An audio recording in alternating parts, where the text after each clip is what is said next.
Bonjour à tous, j'espère que vous allez bien et j'espère que tout se passe bien chez vous. Aujourd'hui, nous allons entamer la deuxième vidéo de notre série de formation sur le ferraillage des éléments de structure d'un bâtiment en béton armé avec Greatech OMD. Aujourd'hui, nous allons entamer le ferraillage de poutres. Donc aujourd'hui, nous allons voir le ferraillage de poutres à l'Eurocode 2. Comme je vous l'ai dit, ne vous en faites pas. Je sais qu'il y a plusieurs qui me disent que non, on n'utilise pas le BAL, on n'utilise pas l'Eurocode, on utilise le BAL. C'est vrai, moi je travaille avec l'Eurocode, mais vous aurez le temps bien sûr on aura le temps bien sûr de passer au BAL. Ne vous en faites surtout pas. Donc pour ceux qui ne me connaissent pas, moi c'est Régis, élève ingénieur en génie civil et formateur en logiciel de génie civil. Et vous êtes sur la chaîne Régis Structurescope, la chaîne du génie civil. Ici, on parle, comme d'habitude, de sujets qui tournent autour de l'entrepreneuriat, du business, du génie civil, de la construction, bref, de tout ce qui tourne autour du BTP et du génie civil. Donc, si vous aimez notre contenu, n'hésitez pas à nous laisser un like, un commentaire. Et si ça vous en dit davantage, n'hésitez pas surtout à vous abonner. Pour ce qui concerne le ferraillage des poutres, lorsqu'on est sur l'interface de Greatech OMD, tout simplement, on se rend sur Arche Poutre. Donc, pour ceux qui étaient là la dernière fois, nous avons vu tout simplement le ferrage des poteaux. Et maintenant, nous allons passer au ferrage des poutres. Donc, je clique sur Arche Poutre, je fais ouvrir. Et automatiquement, je me retrouve sur l'interface de dimensionnement des poutres. Donc, nous allons voir aujourd'hui une poutre isostatique.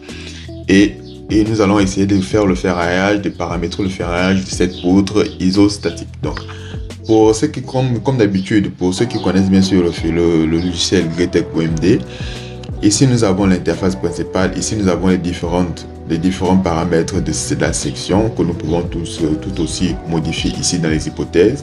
Ici nous avons bien sûr tout ce qui concerne la poutre. Ici par exemple nous avons les différents appuis de la poutre. Si nous voulons mettre par exemple des encastrements ou bien des appuis intermédiaires, tout ce qui concerne la poutre. Mais ce qui nous intéresse ici, c'est le ferraillage. Et ici bien sûr nous pouvons voir par exemple ce qu'il y a comme charge. Nous avons même parfois des charges roulantes que nous pouvons introduire sur notre projet ici.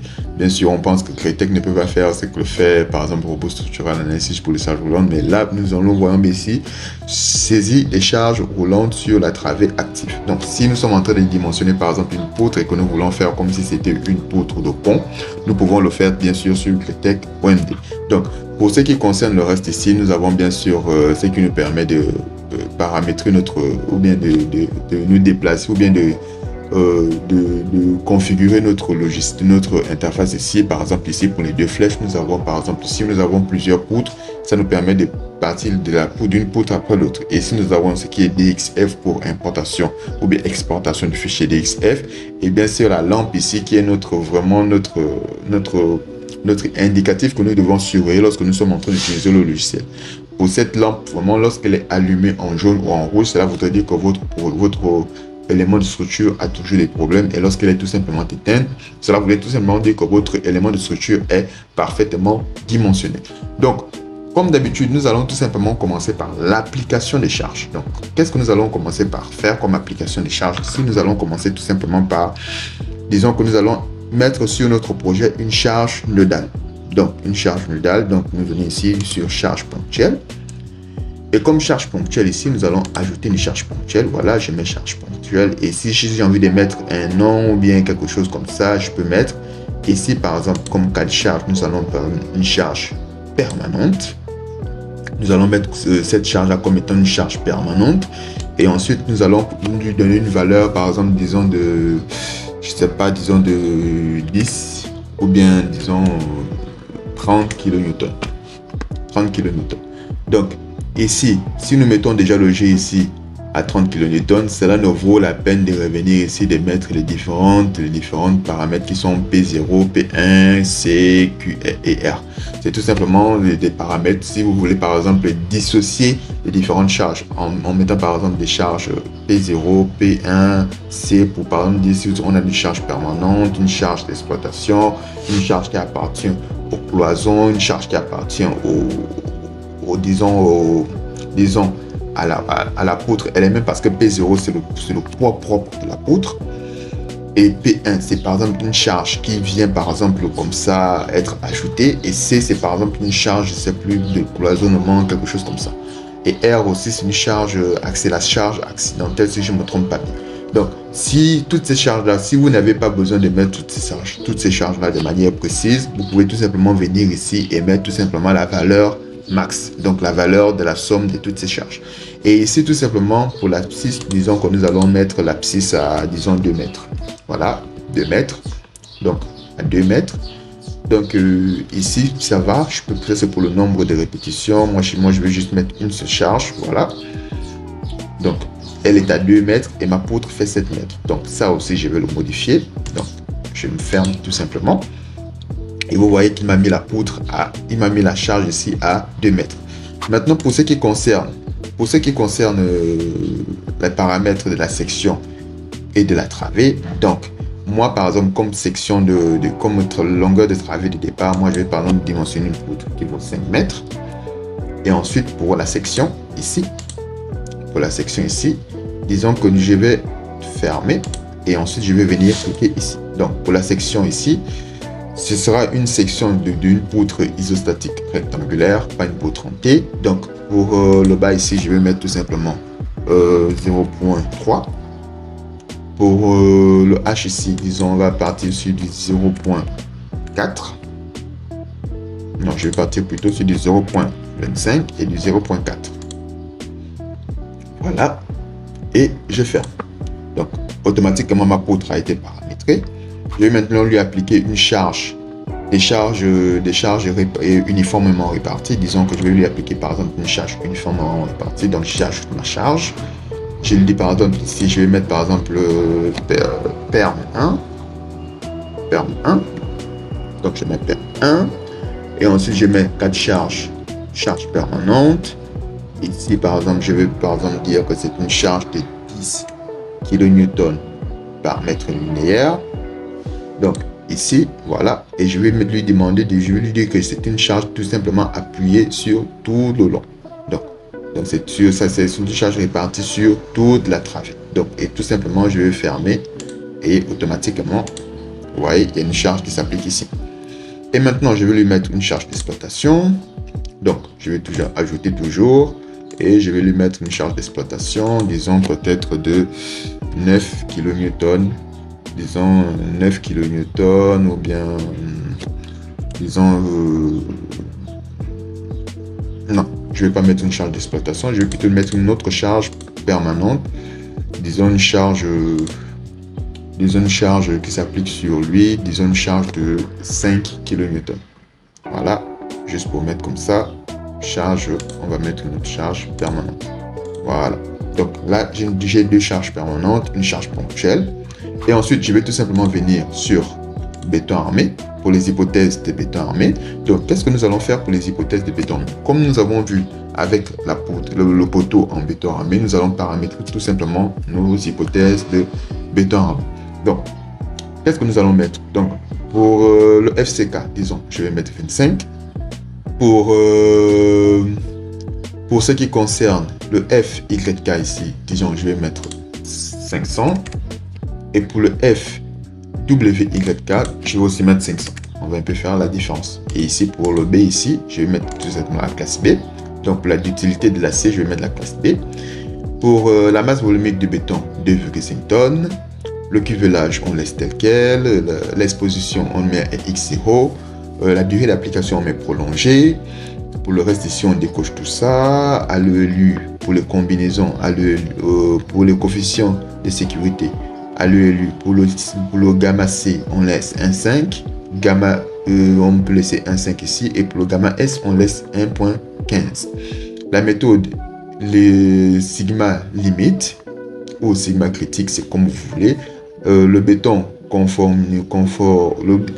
le béton confiné, ici on laisse décocher le diagramme à palier horizontal ou bien à palier incliné. Moi je vais prendre le palier incliné, c'est le plus précis.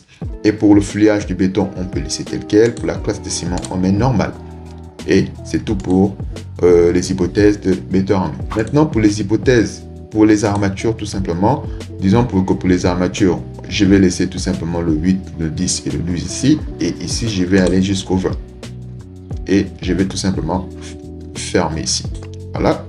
Et pour les hypothèses de ferraillage, donc les hypothèses de ferraillage, on peut d'abord sur au niveau des hypothèses ici. Donc pour les hypothèses de ferraillage, tout simplement, pour les aciers transversales, pour les aciers transversaux, autant pour moi. Donc espacement minimal 0,4, espacement maximal 0,15. Pour les aciers longitudinaux, on peut laisser la précision de l'équité à 10, le nombre de barres différentielles, les appuis on coche. On coche aussi le calcul détaillé à l'aide des mi-portées et le diamètre estimé à 16 mm. Ça, vous pouvez le changer comme vous voulez. L'ancrage, vous pouvez laisser tel quel ici. Le montage aussi, vous pouvez laisser. La couture, vous le pouvez laisser. Et les appuis et les éclipses. Ça va être modifié au fur et à mesure que l'on va tout simplement vérifier la structure. S'il y a des problèmes, s'il y a quelque chose qui ne va pas, on va revenir à chaque fois pour venir voir si on peut modifier la structure de notre poteau. Donc, je ferme ça. Et maintenant, pour les hypothèses des barres ici, donc je viens ici pour les hypothèses des barres. Ici, c'est tout simplement ce qui nous permet de modifier tout simplement la disposition de nos barres. Si on veut par exemple mettre en fonction de la largeur ici, en fonction de cette largeur sur le nombre de barres ici, par exemple pour 15 cm on met 2 barres, pour 25 on met 3 barres. En tout cas, vous pouvez modifier tout simplement comme vous voulez. Et aussi pour le diamètre maximal en fonction de la largeur de notre poutre, vous pouvez aussi le modifier. Moi, j'ai configuré comme tel. Vous pouvez tout simplement recopier la même chose. Et pareil pour le nombre de fils ou bien tout simplement pour le cadre multiple. Et bien sûr, les 4 charges ici, vous voyez, tous les 4 charges que nous avons rentrées tout là-bas, nous pouvons les retrouver ici et nous pouvons les remodifier comme nous voulons. Donc, je fais fermer. Et ensuite, tout simplement, je vais venir sur les calculs. Donc, pour les moments ici, on va mettre sans redistribution. Vu que c'est une poutre isostatique et on ferme. Et maintenant, je vais passer aux combinaisons. Donc, pour les combinaisons ici, tout simplement, je viens ici et je vais générer les combinaisons. Donc, une fois après avoir généré les combinaisons, je mets OK et je lance le calcul. Donc, je lance mon calcul ici et je vois automatiquement qu'il y a des erreurs. Il me dit la flèche nuisible est dépassée. Donc, pour une flèche nuisible dépassée, je vais d'abord voir ce qu'il m'a proposé comme ferraillage. Voilà ce qu'il m'a proposé comme ferraillage de la poudre et je peux automatiquement le voir en 3D. Donc, visualisation en 3D de la poutre. Donc, vous voyez, automatiquement, il me sort un ferrage comme celui-là, qui n'est pas déjà mal déjà. Et ensuite, qu'est-ce que moi je peux faire? Je peux tout simplement revenir. Donc, je peux tout simplement revenir, je ferme. Je peux tout simplement revenir sur hypothèse. Disons, condition, flèche. Il me dit tout simplement ici qu'il a fait la vérification de la flèche avec la règle professionnelle, ce qui n'est pas absolument mauvais. Donc, il a fait la vérification de la flèche à la règle professionnelle. Et si je reviens par exemple ici sur condition caractéristique ou poids propre, donc caractéristique ici, il n'a pas fait le calcul en T. Pour l'enrobage, on est à 0,25, 0,25, 0,25, donc tout va de ce côté. Donc, qu'est-ce que moi je peux faire par exemple? Je peux venir ici tout simplement. Donc, qu'est-ce que je peux faire? Je peux venir changer tout simplement les armatures ici pour voir à peu près si par exemple la flèche se trouve au niveau des armatures, si les armatures ne sont pas assez conséquentes pour supporter bien sûr le problème, pour tout simplement pallier au problème de la flèche. Donc ici, je peux venir modifier directement les armatures. Donc je viens par exemple ici, pour le premier lit, je peux mettre par exemple des HA14. Pour le deuxième lit, je peux mettre par exemple des HA12 et je ferme. Automatiquement, il me dit toujours que la flèche nuisible est dépassée. Tu vois, tout simplement, la flèche nuisible est dépassée. Et s'il y a un problème de flèche, normalement, je vais voir au niveau de la section de ma poutre. Donc, affichage saisi. Je viens ici et je change tout simplement. Je mets tout simplement 0,5. Je ferme et je relance mon calcul. Et vous voyez automatiquement, ma poutre n'a plus de problème. Donc, s'il y a un problème, vous pouvez faire comme j'ai fait. Et s'il n'y a pas de souci, vous pouvez, en tant qu'ingénieur, vous devez tout simplement voir les différentes méthodes, les différentes parties où vous pouvez voir tout simplement avec le ferraillage. Donc, vous voyez ici, automatiquement, il m'a dit qu'il n'y a pas de problème. Donc, si je viens par exemple ici, je peux voir la densité de l'acier. Et comme on l'a fait tout à l'heure, et comme on l'a fait avec le poteau, on peut tout simplement tirer. Et je peux revenir ici pour voir par exemple ma poutre en 3D. Donc, voici ce que ça va donner pour la poutre en 3D. Et ce sera tout pour cette vidéo. Donc, je vous remercie d'avoir regardé cette vidéo. Dans la prochaine vidéo, nous verrons le calcul du ferraillage de la semelle à l'euro code 2 et je vous dis à la prochaine.